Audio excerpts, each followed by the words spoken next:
Nosotros vamos a explicar lo que es el procesamiento del lenguaje natural. Mi grupo está conformado por César Mauricio Prieto Riaño, por César Augusto Hidalgo Garzón y quien les habla Israel Arnulfo Vaca Borges. Bueno, antes de comenzar, ¿qué es el procesamiento del lenguaje natural? Es bueno comprender qué es el lenguaje natural. Este se puede definir vagamente como la herramienta que utilizan las personas para expresarse, lo cual es necesario para determinar sistemas de comunicación en pro a dar a conocer lo que queremos realizar o lo que queremos que otras personas realicen. Pero este lenguaje no es comprendido directamente por las computadoras, porque manejan esquemas distintos. Es aquí donde nace la necesidad de generar un puente entre los dos esquemas. Dicho puente es el procesamiento del lenguaje natural. Pero en sí, ¿qué es el procesamiento del lenguaje natural? Es lo que intenta representar el modelo clásico de los sistemas de recuperación de información y se caracteriza porque cada documento está descrito por un conjunto de palabras claves denominadas términos índice. Listo. Ahora sí podemos indagar directamente sobre el término. Primero, la inteligencia del ser humano comprende muchas habilidades que pueden ser aplicadas en diferentes ámbitos en que se desarrolla y convive. Una de ellas y una de las más importantes es la habilidad para percibir y analizar escenas mediante la vista, la percepción y utilizando sus sentidos y su habilidad de entender o generar diferentes tipos de lenguaje. Comprendemos el lenguaje como un conjunto de oraciones generalmente infinito. Este es construido a partir de la combinación entre palabras y contexto. Aquí surge la necesidad de que estas sean combinaciones acertadas de acuerdo a una sintaxis y además que contengan sentido. El concepto del procesamiento del lenguaje natural se concibe como el reconocimiento y utilización de la información expresada en lenguaje humano a través del uso de sistemas informáticos.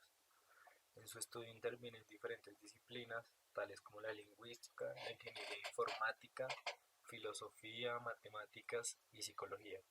Debido a las diferentes áreas del conocimiento que participan, la aproximación al lenguaje en esta perspectiva es también estudiada desde la llamada ciencia cognitiva. Tanto desde un enfoque computacional como lingüístico se utilizan técnicas de inteligencia artificial, que pueden ser los modelos de representación del conocimiento y el razonamiento, lenguajes de programación declarativos, algoritmos de búsqueda y estructuras de datos. Allí se investiga cómo el lenguaje puede ser utilizado para cumplir diferentes tareas y la manera de modelar el conocimiento. El procesamiento del lenguaje natural básicamente tiene cuatro niveles de análisis. El estudio del lenguaje natural se estructura normalmente en cuatro niveles de análisis, que son el morfológico, el sintáctico, semántico y pragmático. Además, se pueden incluir otros niveles de conocimiento, como es la información fonológica, referente a la relación de las palabras con el sonido asociado a su pronunciación; el análisis del discurso, que estudia cómo la información precedente puede ser relevante para la comprensión de otra información; y finalmente lo que se denomina conocimiento del mundo, referente al conocimiento general que los hablantes han de tener sobre la estructura del mundo para mantener una conversación. El lenguaje natural, entendido como la herramienta que utilizan las personas para expresarse, posee propiedades que merman la efectividad de los sistemas de recuperación de información textual. Estas propiedades son la variación y la ambigüedad lingüística. Cuando hablamos de la variación lingüística nos referimos a la posibilidad de utilizar diferentes palabras o expresiones para comunicar una misma idea. Por otro lado, la ambigüedad lingüística se produce cuando una palabra o frase permite más de una interpretación. Ambos fenómenos inciden en el proceso de recuperación de información, aunque de forma distinta.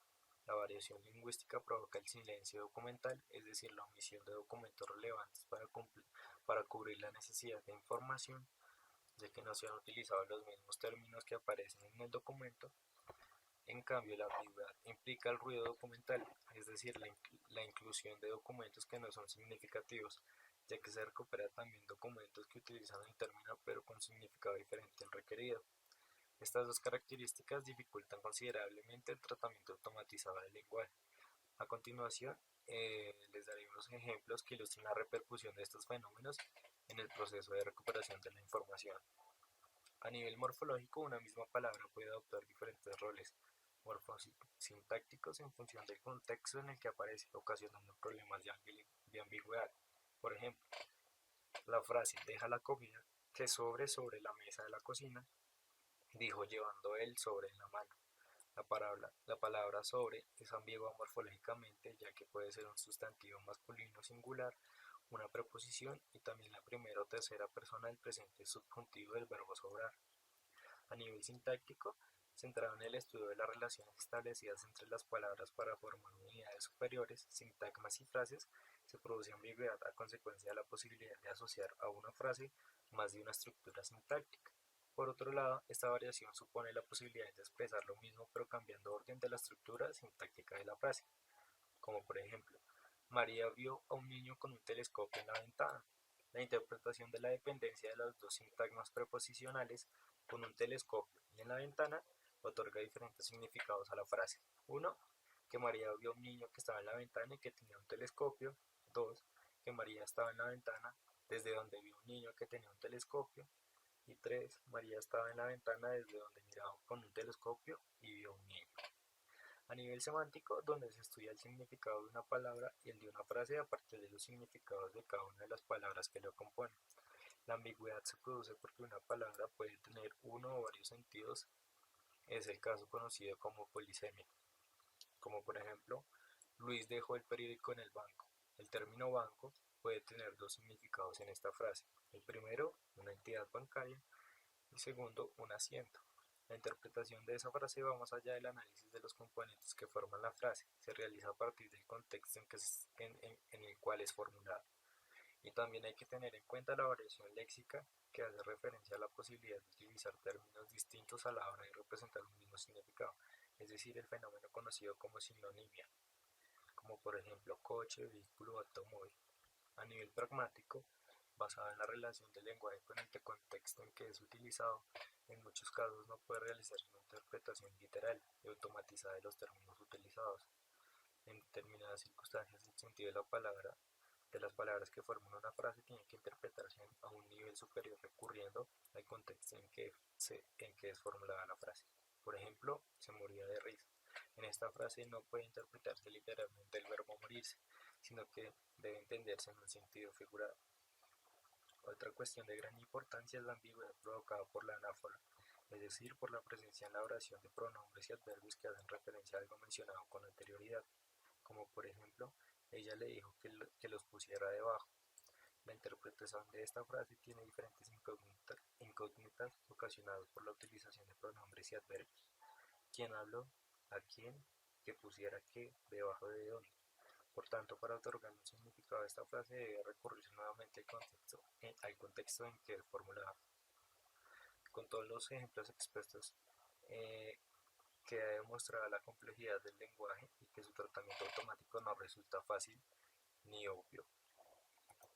Algunas aplicaciones en las cuales se puede aplicar el procesamiento del lenguaje natural son la síntesis del discurso, análisis del lenguaje, comprensión del lenguaje, reconocimiento del habla, síntesis de voz, generación de lenguajes naturales, traducción automática, respuestas a preguntas, recuperación de la información, extracción de la información y resumen automático de textos. Componentes del lenguaje natural. Análisis morfológico, análisis sintáctico, análisis semántico, análisis pragmático, planificación de la frase y generación de la frase. A continuación les voy a explicar qué significa cada uno de estos. Entonces, el análisis morfológico consiste en indicar a qué característica gramatical y su categoría pertenecen cada una de las palabras que la forman. Las diferentes categorías de las palabras son sustantivos, adjetivos, verbos determinantes, pronombres, preposiciones, intersecciones, adverbios y conjunciones. El análisis morfológico básicamente es descomponer la frase entre los verbos y los pronombres, de cada una, descomponer la frase palabra a palabra y definir a qué categoría caben dentro de esto, si es un pronombre o es un verbo o es un adjetivo. El siguiente es el análisis sintáctico. El análisis sintáctico es el análisis de las funciones sintácticas o relacionales de concordancia y jerarquía que guardan las palabras agrupándose entre sí entre sintagmas, oraciones simples y compuestas de proposiciones o nexos. Acá en el análisis sintáctico vemos que se divide en dos la oración, en un análisis sintácticos del sintagma nominal y el sintagma verbal. El sintagma nominal es donde se encuentra el sujeto y el sintagma verbal es donde se encuentra el verbo. El siguiente es el análisis semántico. Esta es una de las partes más interesantes porque es donde se le da el sentido a la oración. Entonces, el análisis semántico se refiere a los aspectos del significado, sentido o interpretación del significado de un determinado elemento, símbolo, palabra, expresión o representación formal. Allí se toma la oración como un todo y cada una de sus oraciones y frases y palabras para darles el sentido que tiene dentro de la oración. Un ejemplo puede ser la palabra burro, donde yo lo tomo como un sustantivo y también lo puedo tomar como un adjetivo. En el ejemplo puede ser, oh, ese burro está muy grande, o usted es un burro. Entonces allí le estamos dando un significado diferente a cada una de estas palabras. El análisis pragmático es la estructura de su representación obtenida y se reinterpreta para determinar su significado real y puntual dentro del contexto específico. La planificación de la frase es donde yo, al devolver, ya yéndonos al lenguaje natural, cuando yo hablo con una máquina, al devolverme la oración, hacer el análisis con los fragmentos anteriores, con las partes anteriores, entonces él tiene que planificar la frase de la respuesta utilizando también esos mismos componentes, el sintagma, la sintaxis, todos ellos, la morfología, en fin. Y luego debe generar la frase, la generación de la frase de la cadena lineal de palabras a partir de la estructura general de la frase, con sus correspondientes flexiones, concordancias restantes, fenómenos sintácticos y morfológicos. Allí ya yo hago entrega de la frase y de la oración pues, que se debe dar como resultado de una conversación entre hombre y máquina.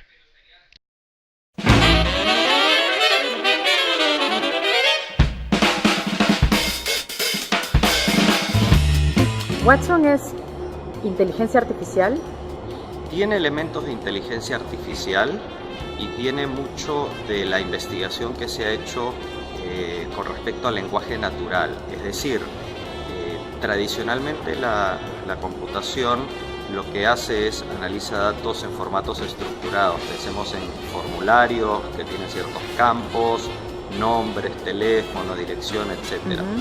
Watson lo que utiliza, de donde se nutre, es de lo que nosotros las personas producimos para el consumo de las personas, es decir, libros, textos, artículos, todo lo que está en internet para búsqueda, y en base a el lenguaje natural que nosotros utilizamos, Watson reconoce patrones y hace interrelaciones, tiene modelos matemáticos por detrás y básicamente tiene un modelo probabilístico que además va aprendiendo poco a poco, ¿no es cierto?, en base a cómo nosotros después, como personas que sabemos nuestra profesión, vamos rankeando lo que Watson está haciendo para darle feedback, para decirle, digamos, si es que esas alternativas son las apropiadas o no. Una vez que ese modelo llega a un nivel de certeza en las alternativas, Watson ya está listo, ¿no es cierto?, para ser realmente un apoyo para esa profesión. Hoy día tenemos aplicaciones de Watson que están permitiéndole a los médicos, a los oncólogos, por ejemplo, tener muchísimos más elementos de correlación entre historias médicas e información que está en internet para hacer mejor diagnosis de los pacientes. Entonces, nunca reemplazan a los profesionales, pero sí les sirve de mucha ayuda, porque lo que está pasando es que, y ahí es donde Watson juega un papel muy importante, la cantidad de información que estamos nosotros produciendo es mucho mayor que nuestra capacidad de consumirla. Watson nos ayuda en esa velocidad de consumo de la información de la misma manera como nosotros lo hacemos, digamos, con el análisis del lenguaje natural, ¿no? Es decir, Watson analiza data de una manera mucho más veloz de lo que se ha hecho hasta ahora, y también cuando hablas de lenguaje natural, ¿te refieres a que uno mismo puede preguntarle, escribirle, hablarle a Watson? Así es, uno se comunica con Watson como si se está comunicando con una persona, es decir, Watson entiende el lenguaje nuestro, y la data que analiza es la data que está en nuestro lenguaje, no en el lenguaje hecho para computadoras. Es decir, Watson analiza datos que están en revistas, en artículos, en ensayos, en libros, etc. Y por eso es que Watson puede sacar el perfil de personalidad de una persona, por ejemplo, en base al análisis de sus tweets de los últimos 5 meses, ¿no? Y en base a eso, digamos, ayudar en algunas tiendas, por ejemplo, donde la persona quiere comprar algún tipo de producto, y si previamente tenemos la información digamos de a qué se dedica esa persona, cuál es su patrón de consumo, entonces eso va a hacer que el proceso de venta sea mucho más eficiente y la persona finalmente va a tener una experiencia en la tienda mucho mejor. Entonces, ¿qué cosa es la computación cognitiva y cómo funciona eso con Watson? Mira, eso tiene mucho que ver con el contexto, porque independientemente que Watson pueda leer lenguaje natural, a veces las mismas palabras significan otra cosa dependiendo del contexto. Entonces, como Watson puede tomar información de formatos que han sido diseñados para que nosotros, las personas, los leamos, los entendamos, cuando en el proceso temprano de ir adiestrando a Watson en un tema específico, Watson, dentro de las alternativas que te da, hay una que de repente no es correcta o no calza. El feedback que nosotros le vamos a dar a Watson pasa a incorporarse al bagaje digamos, de toda la información que tiene Watson, y su respuesta ante la misma pregunta, después de tener ese feedback, ya no va a ser la misma. Es por eso que muchas veces vemos a Watson dando alternativas posibles diferentes ante la misma pregunta, porque el tiempo ya pasó y porque entre las búsquedas que hace Watson hay mucha más información en minutos o en horas después de la misma pregunta hace muy poco, ¿no? Entonces es un sistema que va incorporando todo lo nuevo que va teniendo como información disponible, ¿no?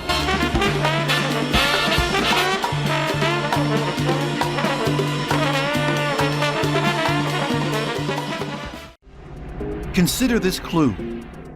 Keanu Reeves had a Nokia phone, but it took a landline to slip in and out of this, the title of a 1999 sci-fi flick.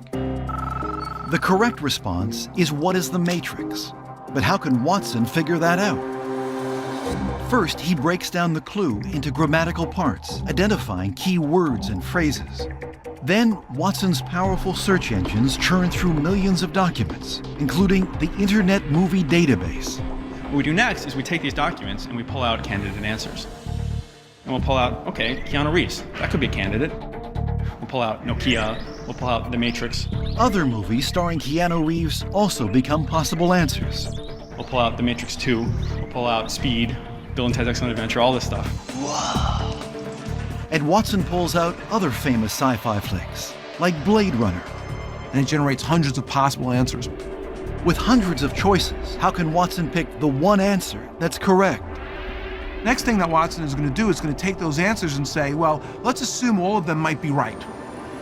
So these are its competing hypotheses.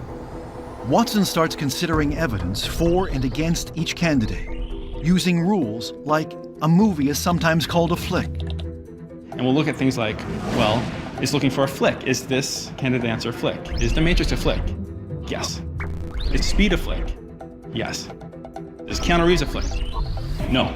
Right, so we're starting to learn something. Within a matter of milliseconds, Watson analyzes every possible answer in hundreds of different ways and scores each piece of evidence behind every answer in the list. That's a lot of scores. Problem is, we have all these different scores and they don't agree. You know, some of the scores are going to say The Matrix is the right answer. Some of the scores are going to say Keanu Reeves is the right answer. Some are going to think Matrix 2 is the right answer. And a lot of scorers think Blade Runner is the right answer because it shows up so often as a sci-fi flick. So you need someone at the end to listen to all these different votes and decide what's going to be the best answer. This is where Watson's machine learning kicks in. Having studied thousands of other Jeopardy questions and their correct answers, Watson has learned what evidence is important and what's not. What machine learning will start to do is learn how to weigh them differently and say, well, hey, questions like this, calling on a phone, not calling on a phone, not so important. This other stuff, do I have a sci-fi movie? Is the person named, the character in that movie? Very, very important for questions like this. In this case, he successfully weighs the evidence and identifies sci-fi flicks from 1999, starring Keanu Reeves. So he picks the one answer, matching all those elements: The Matrix.